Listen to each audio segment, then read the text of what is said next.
নমস্কার বন্ধুরা, আশা করি তোমরা সকলে ভালো আছো। ক্রিয়েট উইথ রুম্পাতে তোমাদের সকলকে স্বাগত। কেনা চালের গুঁড়ি দিয়ে, বাজারে কেনা চালের গুঁড়ি দিয়ে কি করে নরম তুলতুলে ভাপা পিঠে তৈরি করব, সেটাই আজকে তোমাদের সাথে শেয়ার করব। তো একদম হবে নরম তুলতুলে ভাপা পিঠে। তো দেখো, তার জন্য আমি এখানে বাজার থেকে কিনে আনা কেনা চালের গুঁড়ো এখানে রেখে দিয়েছি। চালের গুঁড়োটা এখানে তোমাদের একটু দেখিয়ে দিচ্ছি। আর এই চালের গুঁড়োটার মধ্যে কিন্তু আমি আগে থেকেই একটুখানি হালকা উষ্ণ গরম জল ছিটিয়ে রেখে দিয়েছিলাম, যাতে চালের গুঁড়োটার মধ্যে ভেজা ভেজা একটা ব্যাপার থাকে। আর নিয়ে নিয়েছি এখানে একটা পাটালি গুড়। আর পিঠে মানে পাটালি গুড় সেখানে তো থাকতেই হবে, তাই না? নিয়ে নিয়েছি নারকোল কোড়া, আর নিয়ে নিয়েছি এখানে দুধ। আর পিঠে তৈরির জন্য এখানে যত উপকরণ ভালো ভালো দেবে তত টেস্ট হবে। আর নিয়েছি ক্ষীর। এখানে দেখতেই পাচ্ছ যে আমি গুড়টা আগে একটি ছুরির সাহায্যে কুচি কুচি করে কেটে নিচ্ছি। তো তোমাদেরও এইভাবেই করতে হবে। তো ভিডিওটা চলতে চলতে একটা কথা বলি, যারা আমার পরিবারের নতুন তারা আমার চ্যানেলটাকে সাবস্ক্রাইব করে চ্যানেলটা পাশে থেকে যেও। এরপরে হচ্ছে চালের গুঁড়োটা মাখিয়ে নেওয়ার পালা। সামান্য নুন দিয়ে দিয়েছি, আর গুড়টাও এখানে কুচি কুচি করে কেটে নিয়েছি। এবার দুধ দিয়ে এই যে চালের গুঁড়িটা, তোমরা চাইলে হালকা উষ্ণ গরম জল দিয়েও মাখতে পারো। এখানে আমি স্বাদটাকে আরও বেশি বাড়ানোর জন্য পুরো চালের গুঁড়িটাকে দুধ দিয়ে মাখছি। তো সম্পূর্ণ এই চালের গুঁড়িটাকে খুব ভালোভাবে জিনিসটাকে মাখতে হবে। দেখবে যে মাখাটা কখন তৈরি হয়েছে, হাতে যখন একটা মণ্ড আকারে তৈরি হবে এবং ঝুরঝুর করে খুলে যাবে, তখনই বোঝা যাবে যে চালের গুঁড়োটা আমার এখানে পুরোপুরি কমপ্লিট। এই ভাপা পিঠের জন্য আমি একটি হাঁড়ির মধ্যে অর্ধেক জল নিয়ে নিয়েছি। তোমাদের কাছে যদি কোনো সসপ্যান থাকে, সসপ্যান ইউজ করতে পারো।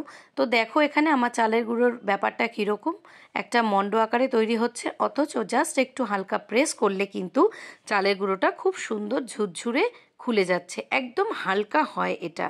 আর এই পিঠেটা করার জন্য হাঁড়ি তো প্রথমে নিয়েছি, এবং তার উপরে একটি পাতলা সুতির কাপড় আমি নিয়ে নিয়েছি। তোমরা চাইলে তোমাদের কাছে যদি কোনো বড় ছাঁকনি থাকে সেটাতেও কিন্তু করতে পারো। তারপর যে চালের গুঁড়িটা রয়েছে সেটা একটি ঝুড়ির মধ্যে নিয়ে ঘষে ঘষে কিন্তু এই চালের গুঁড়িটাকে একটু ছেঁকে নিয়েছি। এই প্রসেসটা না করলে কিন্তু ভাপা পিঠের আসল মজাই আসবে না। তো মজা করে খাবে যদি এইভাবে করা হয় ভাপা পিঠে। তারপর একটি কাচের বাটি অথবা স্টিলের বাটির মধ্যে এই চালের গুঁড়িতে একটি পাতলা লেয়ার দিয়ে সুন্দরভাবে কিন্তু হাতের মাধ্যমে জিনিসটাকে সমানভাবে ফ্ল্যাট করে পেতে দিতে হবে। তারপরে দিতে হবে নারকোল কোড়া। তোমরা যে যেরকম টেস্ট পছন্দ করো সেই রকম অনুযায়ী তোমরা এখানে গুড় ইউজ করতে পারো।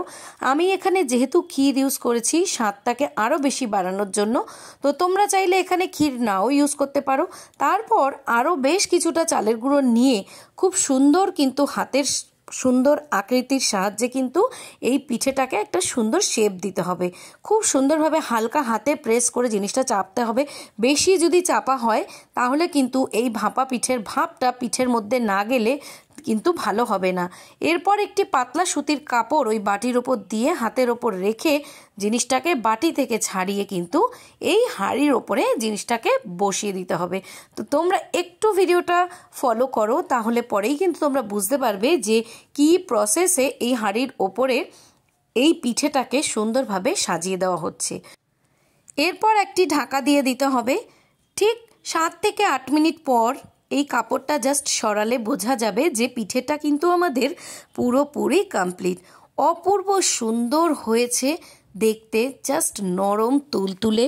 তো কি বলবো বন্ধুরা, তোমরা এভাবে অবশ্যই একবার ট্রাই করো। করলে বুঝতে পারবে যে কতটা সুস্বাদু। বাজারের কেনা চালের গুঁড়ো দিয়ে এত সুন্দর একটি পিঠে তৈরি হয়, তো দেখতেই পাচ্ছ কতটা সফট আর ধবধবে সাদা।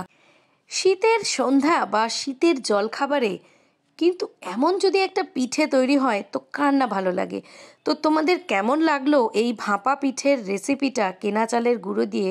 তো একটু জাস্ট ভেঙে তোমাদের দেখাচ্ছি ভেতরটা স্টাফিংটা কত সুন্দর হয়েছে। তো যদি ভিডিওটা তোমাদের ভালো লেগে থাকে তবে লাইক করে পাশে থাকা বেল নোটিফিকেশনটা অন করে আমার চ্যানেলটার পাশে থেকো। আর কেমন লেগেছে এত সুন্দর একটি ভাপা পিঠের রেসিপি কমেন্টের মাধ্যমে জানিও। আজকের মতো টাটা।